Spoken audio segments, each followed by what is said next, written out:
Foreign టూరిస్టులు భారతదేశంలో 2023 ministry of tourism ప్రకారం 18.8 మిలియన్, దాదాపు 2 కోట్ల మంది ఫారిన్ టూరిస్టులు భారతదేశానికి వస్తూ ఉంటారు. వాళ్ళకి యునెస్కో వరల్డ్ హెరిటేజ్ సైట్లు, మన దేశంలో ఉన్న శిల్పకళ అంటే చాలా చాలా ఇష్టం. ముఖ్యంగా మహాబలిపురం కావచ్చు, లేకపోతే పాండిచేరి కావచ్చు, కర్ణాటకలో హంపి కావచ్చు, మహారాష్ట్రలో అజంతా ఎల్లోరా కావచ్చు, చాలామంది ఫారిన్ టూరిస్టులు అట్రాక్ట్ అవుతారు. ఇండియా కోసం ప్రత్యేకంగా వాళ్ళు వస్తారనమాట.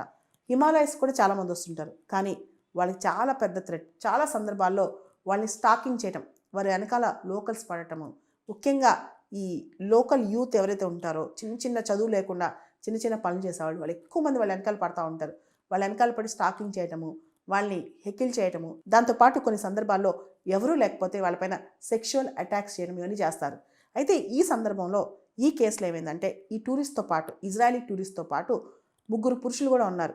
ఒరిస్సా నుంచి, మహారాష్ట్ర నుంచి, అమెరికా నుంచి వాళ్ళు కూడా ఈవిడ పక్కన ఉన్నారు. అంతేకాదు ఈ టూరిస్టులు హంపికి 4 కిలోమీటర్ల దూరంలో ఉన్న సనాపుర లేక్ దగ్గర రాత్రిపూట నక్షత్రాలు చూస్తూ మ్యూజిక్ వింటూ డిన్నర్ చేస్తున్నారంట.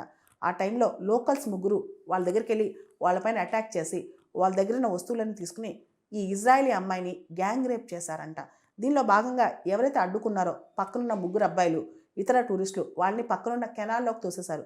దానిలో ఒక అబ్బాయి చనిపోయాడంట కూడా.